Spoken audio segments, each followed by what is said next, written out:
Hey, this is Matt. Once again, what about 10 videos of the paid request this time from Mark. Thank you so much for that. And for those interested in requesting any type of videos or topics, video game stuff, reviews, commentaries, what have you, PayPal is usually the best bet. Or join my Patreon. Both links are down below in the info box. And this is for the 1985 theatrical cut of Legend. Now, the theatrical cut is about 90 minutes long. There was a director's cut released many, many years later that was about 20 more minutes put back into it. Although, while I did explain a few things, I also remember not liking it because I love Jerry Goldsmith, but I thought the Tangerine Dream score in this was much better. And also, like, this had more of the songs in it. Now, Legend is one of those films that I've never loved. And even watching this again, I don't love the film. It's hard to say I even like the film, but it's one of those films that it's a good visual audio experience. The cinematography, the makeup effects, the score by Tangerine Dream. I like some of the songs at the end. Rob Bottin's makeup, especially of Tim Curry as Darkness, and the way Tim Curry plays that out, that's all stellar. Stellar shit. Now, this was Ridley Scott who directed this. This is after Blade Runner. And this film did not do well. Like, this film was a fucking flop. Critics roasted it, and I could see why. I could see why. And I could see why it bombed. You got Tom Cruise. This is after, I want to say it was after Risky Business. And I say 85, some would say technically it was 86. So I don't know where. The other places say 85, so I'm just going to put 85 as the date. Technically you say 86, but whatever. But soon after, he would have Top Gun, and that would help his box office. And then Born on the 4th of July, Rain Man. So, Tom Cruise, his career would definitely catapult from this pretty quickly. Sara, I think this was the first film she did. Soon after, she'd be in Ferris Bueller's Day Off. Tim Curry, of course. He was in Clue. A few years later, Stephen King's It, the miniseries. The story isn't much. It's a time, when the fuck time it is. Unicorns are around. Darkness. Tim Curry sends goblins. Kill these motherfucking unicorns. Because if you kill them, darkness will reign supreme. The light will not be shining on my ass. And we have horses for dinner. I don't know, fucking. Kill the unicorns, fuck the world. Tom Cruise and Sara are in love with each other. Even in the extended cut, it didn't seem like you really got to know them well at all. Apparently the Roosters, they feel the same way. They're complaining that too. So, like, okay, Tom Cruise is Jack. He lives in the forest. Why does he live in the forest? I think that was the Brewster's question was. They were asking, why is he in the forest? I don't know why he's in the forest. He's the fucking Dr. Doolittle of the forest. He's the king of the forest. You fucking tree hugger.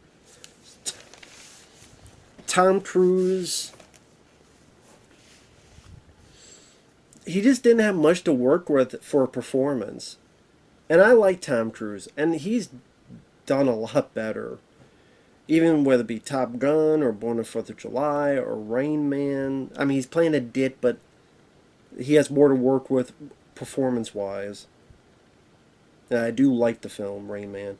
Of course, Mission Impossible films, Edge of Tomorrow, Jerry Maguire, the list goes on. Collateral, which is great. Pretty much they're in love with each other. Sara throws a ring into the water. Jack dives in. By that point, he stupidly showed her the unicorns, which you're not supposed to do. She went up to it, and that was enough time for the goblins to put a poison dart. Tom Cruise gets pissed, and she kind of laughs it off, like, haha, you pissed off, or whatever. I'm like, what the fuck you doing? What are you talking about? He has a right reason to be pissed, although you should be pissed at yourself for showing her in the fucking first place. Women. Women fuck everything up. That's the movie. No, I'm just kidding. I'm kidding. It's a fucking joke. So, they... Like I said, you don't really get much with those characters. Like, I had really no reason to care about Tom Cruise or Mia Sara's characters. I mean, I've seen video games with more depth than these two characters. Which is funny because people say this was an inspiration for Legend of Zelda. I'm like, Zelda has more. Those games have more action and has a little bit more to them. But I'm going over the place. Tom Cruise dives in around the same time the goblins get the unicorn, one of the two. They cut the horn off. The ice is frozen. Tom Cruise barely gets out of it. The world is now this whirlwind of snow. The horn's taken. Mia Sara follows the goblins, hears about what had happened. It's partly her fault. She feels guilty, so that she continues to follow them. She even goes back and tries to tell one of this crew who Tom Cruise meets, hey, they're looking for the second unicorn, the mayor. Protect it, but the guy's a fucking tool. He fucked up, and they take Mia Sara and the second horse. And before that, Tom Cruise met the forest elf and the other dwarves. And as I'm watching, I'm sitting there going, why does this film not work for me? Yeah, I like the Tangerine Dream score. It definitely has a dreamlike quality. Not just the score, but the cinematography, the set design. Rob Bottin, who did John Carpenter's The Thing and The Howling, stellar makeup. Tim Curry looks fantastic. Darkness with the big horns and the red and what they did with the face. The goblins, you have the lead goblin Blix, who I'm sitting there going, looks like Keith Richards. And then I looked up making of on YouTube. That was the point. It was supposed to look like Keith Richards. I'm like, oh, okay.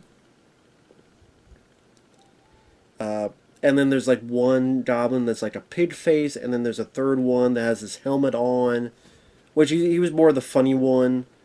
Like, he looks at a unicorn and calls it an ugly one-horned mule. But ultimately, you find out who he is and becomes an ally. But I think what it is just that there's no... And even the longer cut, I didn't see this either. It felt like there was no depth, no sense of character. It was, we got the scenery, and we got the music, and we got the makeup effects. Now what do we do? So the rest of it just felt really empty. I didn't really feel a heartfelt manner of the love story. Like, even if you're a fan of the film, can you really tell me you felt the love story in this between Tom Cruise and Mia Sara?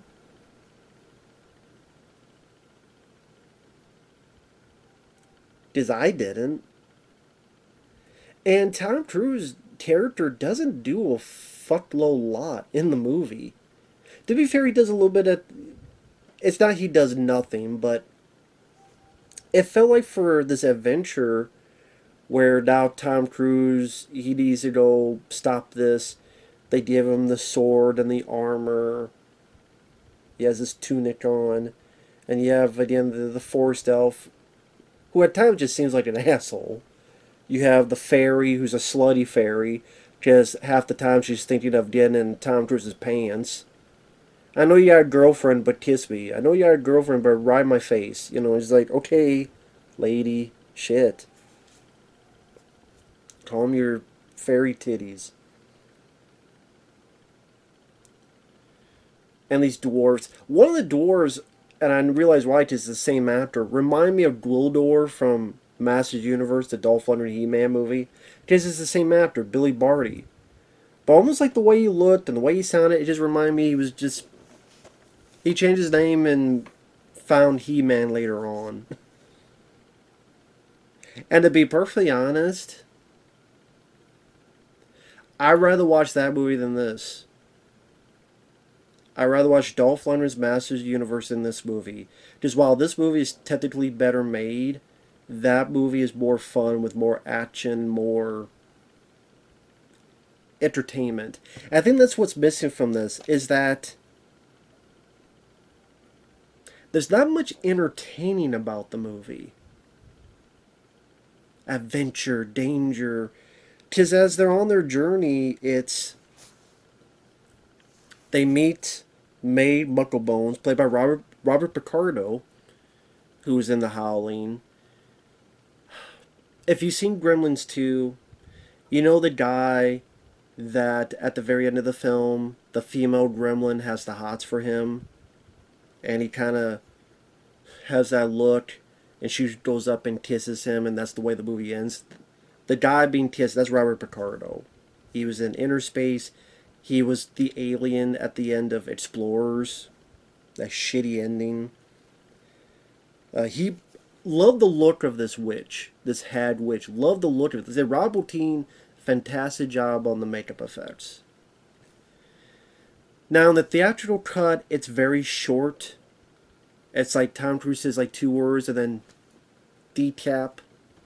Wait, let's recap the decap. Wait a minute, what happened? In the extended cut, I remember it was a bit longer. And that's one that the extended cut was better. Because for one, I remember he kind of, oh, you beautiful, like tried to warm up to her to let her guard down and then cut the head off. That was a bit longer, made more sense in the extended cut. Here, it's like, before you blink, the head cut off. Like, wow, that was anticlimactic. Shit, that was quick. So, there's that obstacle they go through. Then they're dropped into prison.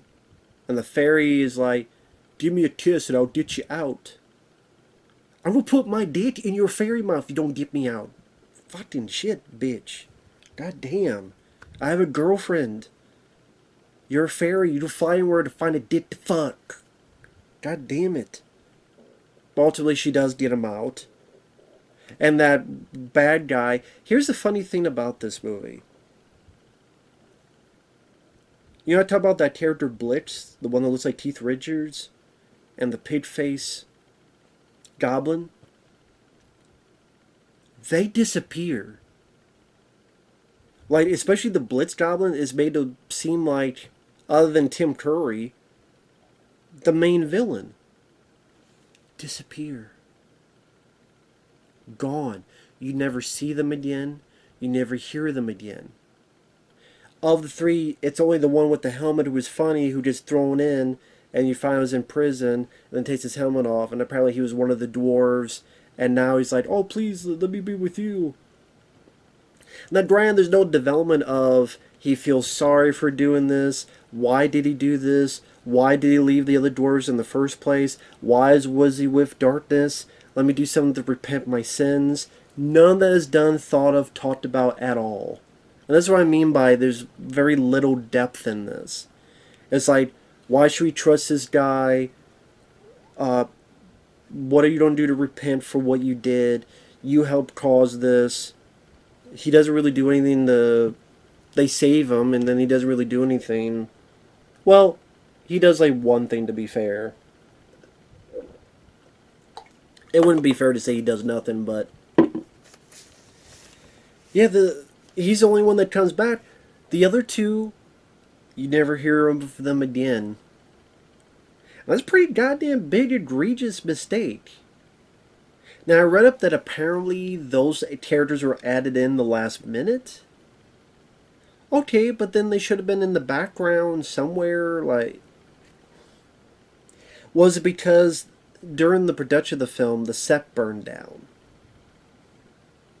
Okay, the set burned down. That still doesn't explain why you don't have these characters in there when they're so damn important. At least you made them out to be. Like that'd be like a fight between Tom Cruise and this Blitz character, and they're going back and forth. That could have been a fun obstacle for the hero to overcome, but no. So, yeah, Blitz and the other pig-faced goblin, they just disappear. Even the extended cut, they disappear into fucking thin air. And I'm like, where the hell did they go? Where are they? What happened? Like I said, that's a pretty big goddamn egregious thing. Even if you love the film, can you gotta at least give me that. Where the fuck did they go? And like I said, the lighting of the film, the fact it tries to take itself more serious, to be a bit darker, edgier, so it's not just for kids. I appreciate that sentiment. Again, I appreciate the set design. When Sara, there's a bit she's wandering around, and the way the set design is very dreamlike quality, very much of that grim fairy tale aesthetic. And there's this weird bit where there's this dress that's possessed, and she's kind of entranced by it and dancing with the dress, and then she becomes very goth. And darkness, what do you want to call him, the devil? Maybe he's supposed to be the devil, but at the same time there's a moment where he says, "Father, please help me." So maybe he's the devil and that's the anti-god from fucking Prince of Darkness, John Carpenter's film? I don't know.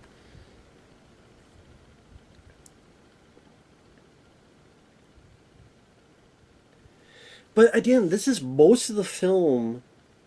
We only have a little bit of the film left, and what has Tom Cruise done?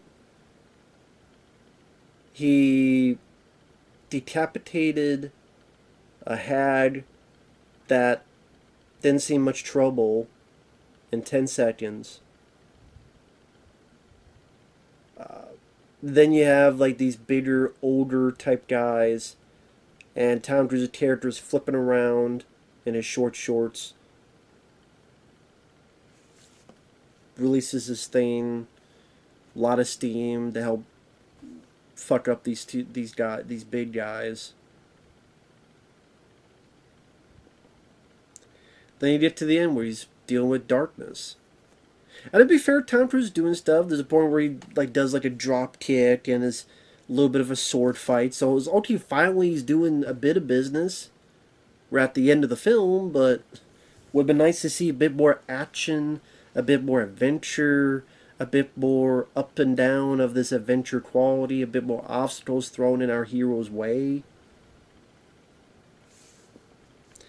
I didn't really give a shit about his allies. I didn't give a shit about the other dwarves. I didn't give a shit about the forest elf. I don't know, I just didn't give a shit about him.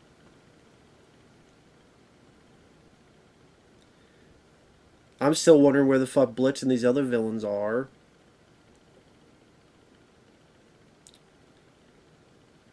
Sara fucks with darkness and says, "Hey, I'll marry you. Just let me kill this last unicorn." And Tom Cruise goes, "I trust you." Shoots this. She cuts the horse loose. Gets knocked on her ass. Tom Cruise does a bit of a jumping bean to avoid him. The others get help to get the sunlight to hit darkness. Tom Cruise is able to chop the arms off. You don't see a whole lot of that because of the rating. Darkness goes to the void.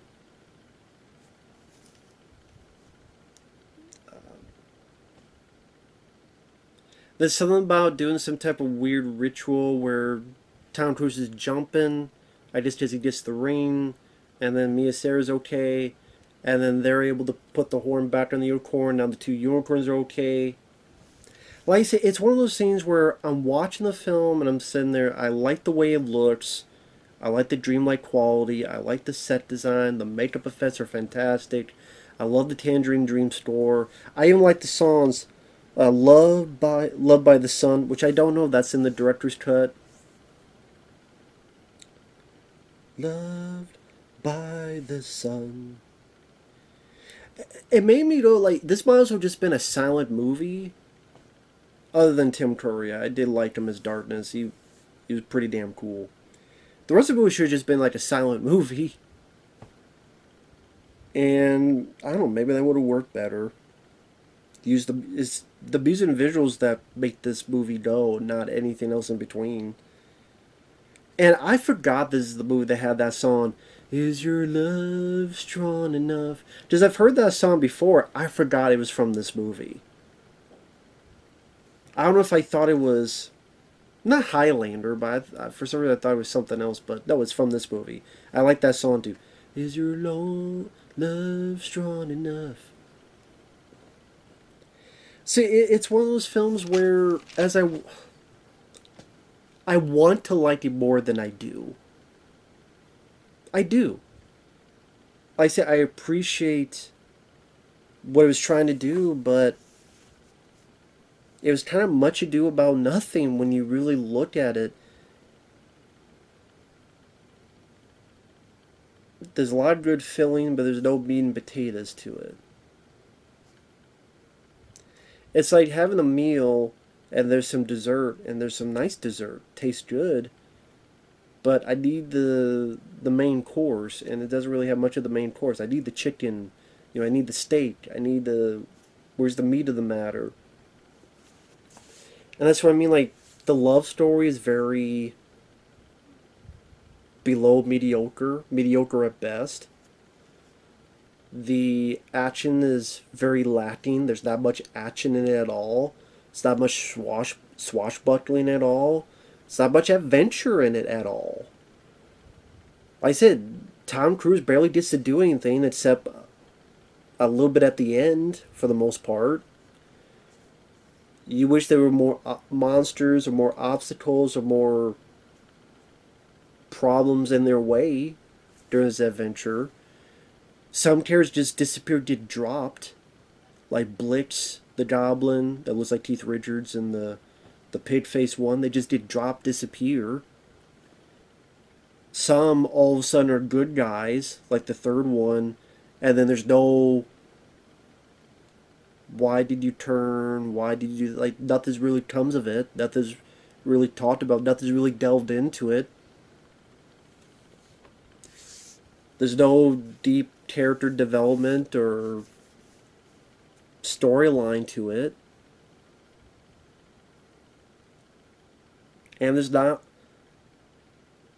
visuals and music, but not a whole lot of entertainment to be utilized with this good music and effects. Like, where's the entertainment factor? It is what I'm getting at. I don't know. And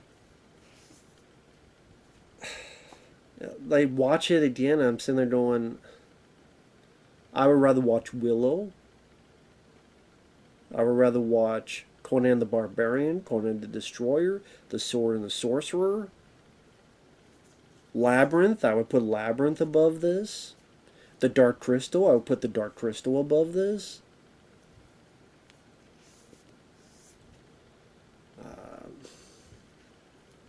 Try to think of other fantasy film of the 80s. I'm sure there's others. I just can't remember them right now. Kroll. I'll say this. I'll put Kroll above this.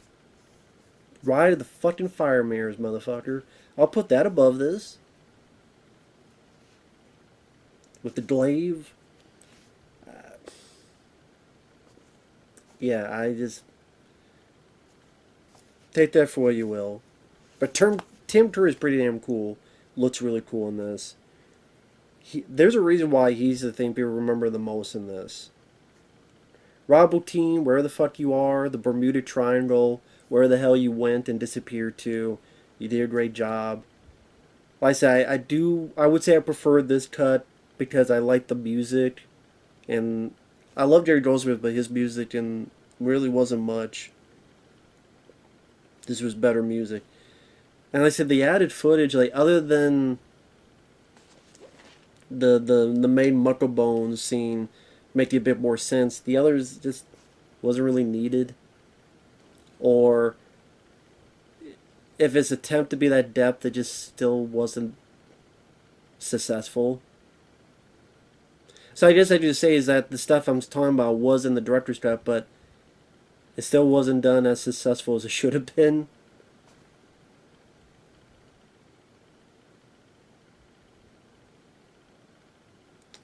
And it's not like the highlight of Tom Cruise's performances. I mean, why the fuck is he in the forest? Why does he live in the forest? Why is he the king of the forest? Why is he a fucking tree hugger? I don't know. Why did Blitz disappear to thin fucking air? These are questions I don't know. So, with that said, thanks for watching. We'll see you guys later. Bye-bye.